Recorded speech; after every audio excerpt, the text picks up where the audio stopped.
Hello, welcome back to the Big and Tall Movie Review Show. It's me, RC, Big Red, Maximus. We're going to discuss some more of the fall movies 2013 here, and recently had the pleasure of getting out and checking out with Big Red. Danny Trejo is back. Machete kills. That's what he does. That's what he does. Here's a little clip if you haven't heard of it.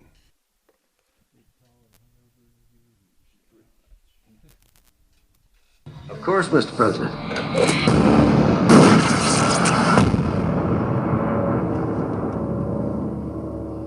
This Machete. Trained to kill. Left for dead. Back for more. Taco time.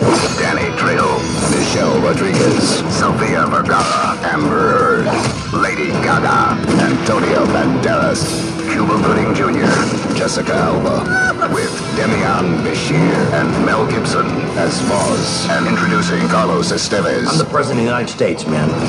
Yo, kick some ass. Machete kills.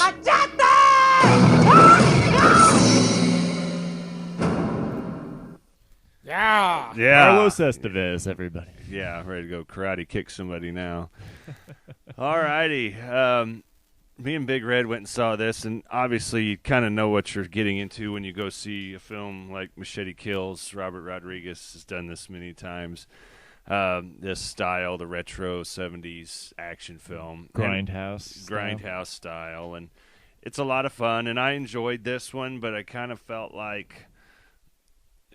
Getting a little recycled at this point, maybe? Maybe a little bit recycled. I also saw a couple things I've seen in previous Rodriguez films.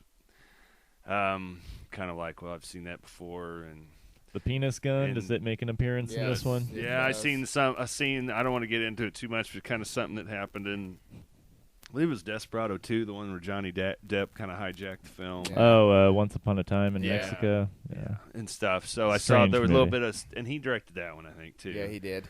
A little bit of stuff like that. Mel Gibson was pretty good in it as the bad guy. Real hard stretch for him. He was probably one of the better parts of the movie. He was the better part of Carlos Estevez as the president. Yeah. President Rathcock. I like the crazy guy. Who was the Rathcock. Beautiful. Yeah. Speaking of beautiful, it also has Amber Heard in it. It's Miss San Antonio. Yeah, it looked like they had quite a lineup of beautiful women in this one. Yeah. But yeah, I was kind of seen this before, but I mean, it's you kind of know what you're getting into. What do you think, Big Red?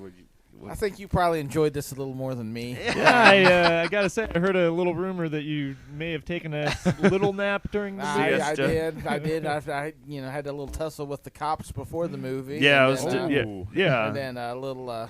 The police were looking for a redheaded man. They were looking for a 5'9" redhead, which, if you've known me, I haven't been 5'9" in about 20 years. So, but I don't know. It just felt real repetitive, real been there, done that. Now, were you a fan of the first movie? I was. I did like the first one, but I don't know. I just kind of got bored with this one. It picks up a lot towards the end when Mel Gibson becomes involved, which. He doesn't really get involved probably until the second hour of the movie. Yeah. And I thought this was a little longish for what it is. It's pushing 2 hours, which an hour and 40 would have been more than enough. I believe they so. There's an awful lot going on in this movie, and I think there's some of it could have been cut down. And I also didn't really like the fact that this movie is kind of building up for a sequel. So that's what I heard, that they're going to trilogy. It doesn't really give you an ending. Oh, that's too bad. To me, it's kind of like the space. Empire Strikes Backs of the where, and yes, because the first one had a real kind of cool 70s style, right into the sunset with the girl on the back of the motorcycle. Yeah, and this one takes some different turns, and I agree. I get what he's going for, and all, but I don't know. The Demian Bashir role was kind of weird, and he had multiple personalities, and it was just like, what this guy's kind of. Yeah. I mean, I thought he was good, but then it would he'd change personalities on you, and it just. And I didn't really get the whole point of the El Chameleon assassin. that changed. That could just change and genders and stuff. It just that didn't really make any sense. And they didn't go nowhere with it. No. They didn't. Is that who Lady Gaga was playing? She played yes. one of the multiple Cuba Gooding Jr. characters that it changed into. A few other people. So there's really? kind of surprises. So we won't run it, but yeah, I mean, but it was. Yeah. I would have liked more Mel in it, but yeah, they probably exactly. didn't. He probably was like, "I'm going to give you 20 minutes, and then I'm out of here." Well, I think they shot the whole movie in 29 days, and I think Mel was on set like a week. Yeah, man, rush job, huh? Yeah. So I mean, it's good fun. I think it'll go over better, like sitting at home late, into some heavy beers, and like I said, Mel was really good in it, and it's got me stoked to see what he brings to Expendables 3. Yeah. So. Yeah. So, but I mean, I enjoyed it, but at the same time, thought they could have done a little more with the cast too. Yeah, they could have, tightened it a little bit, made some cuts, and maybe stuck to just one villain. It seems like we had several different villains going on in this, and just wasn't necessary. I mean, I'd probably give this 2 cans. Really? That's probably my can rating for Machete Kills. Yeah, I would probably go. I'll go 2.5 on it. Yeah, I'll go 2.5. The girl's in it. Michelle Rodriguez is pretty cute. I think I like her. Yeah, she's got all the great curves. There's a lot of good cans in this movie. Yeah, a lot of good cleavage. We'll go ahead and do that and give. That's our take on Machete Kills. The Robert Rodriguez's latest. That wasn't the only action movie out lately, too. I had a chance to see Escape Plan. Yes, you did. 80s action icons Arnold Schwarzenegger and Sylvester Stallone. And I know how big you are on. On those two guys. I mean, we grew up with them, so this has kind of been the long-awaited pair-up. Yeah, it is actually not just on a. I mean, more than just a cameo. Yeah, this is more than what you get in Expendables. I mean, they are co-starring alongside each other for the whole movie. It was, again, I think if you grew up in the 80s like we did and grew up on their movies, you're going to enjoy this more. It's the one thing I think people will be disappointed with, it's not a shoot-'em-up.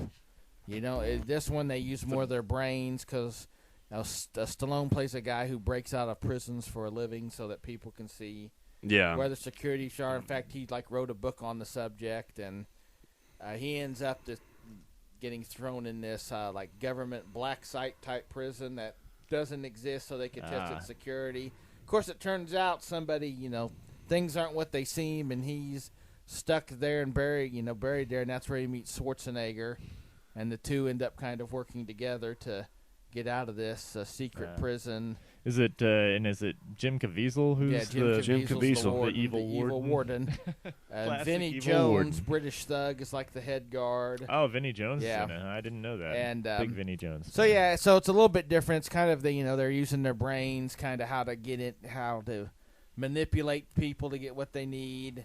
Yeah, and also in that respect, it's a little different. But Stallone is playing the straight man in this. And Arnold pretty much owns kind of the this. con. Arnold pretty much owns this movie from the moment he comes on screen. Yeah, the guy still just got so much charisma. Very funny. Yeah, I'm kind of positive that it's not directed by Stallone. Yeah, I don't even think it was written by Stallone. No, it wasn't. He needs to do more of those because honestly, the dialogue in the movies that he writes gets a little. Yeah, and this was lousy. I got to see an advanced screening, so the screening was full. And the crowd was Arnold had the crowd, just that roaring. Yeah, there's a scene late in the movie that involves a helicopter, Arnold, and a big freaking gun.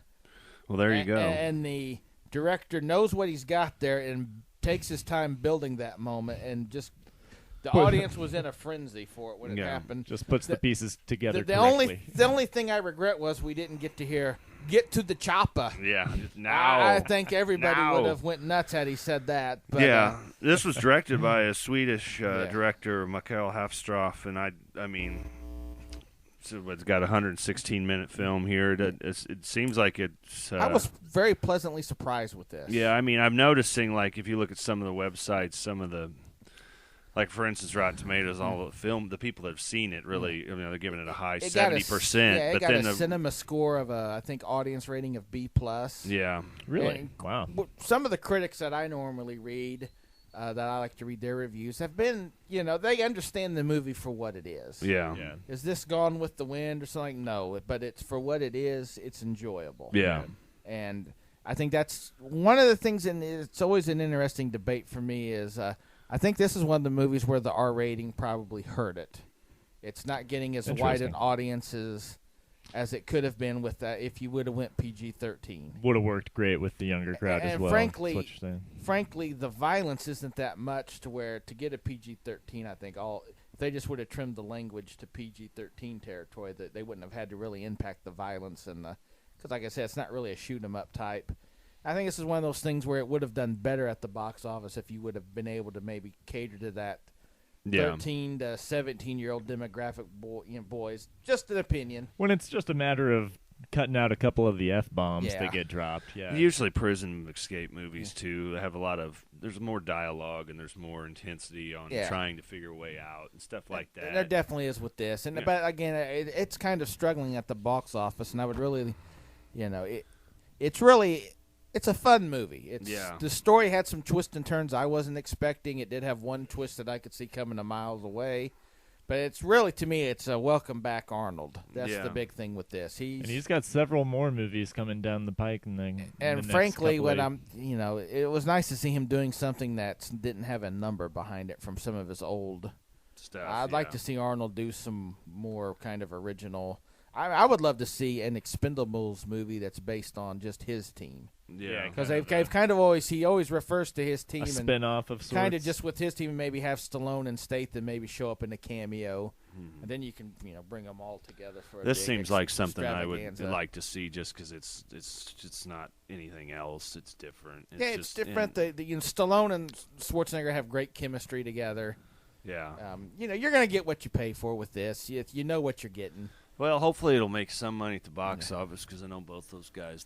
If it's not the Expendables, it seems like they're kind of dying at the box office. Well, and the thing is that if you read online stuff, most of the people who actually go see it have liked it. So it's just a matter of people getting into the theater. But what would you give it can-wise? I would give this 4.5 cans. It was entertaining. Granted, I'm a little bit biased because of the history of. Yeah, with these guys, so no one's gonna blame you for that. It's hard. So I mean, if you didn't grow up in the '80s and weren't as big Arnold, and hey, if you don't like seeing Stallone in an arm wrestling movie, then you might want to downgrade this a can because Yeah.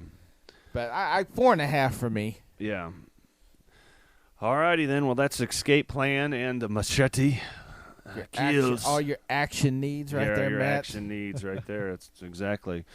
So go check those out. Let us know what you think. And we will be right back with more from the Big and Tall Movie Review Show.